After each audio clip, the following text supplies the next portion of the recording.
Внимание, информация полезная для жителей Мерсина. Кто любитель рыбы?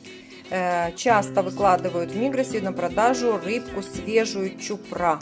Свежая, не замороженная чупра, по-нашему дорадо. Ну, иногда бывает семга. Вот, сегодня была чупра. Единственное, что там ее не чистят. Стоимость ее 270 лир килограмм. 200, даже 69, если быть точнее. На рынке, к вашему вниманию, рынок в ТДЖ, который ее стоимость 400 лир килограмм. Делайте выводы.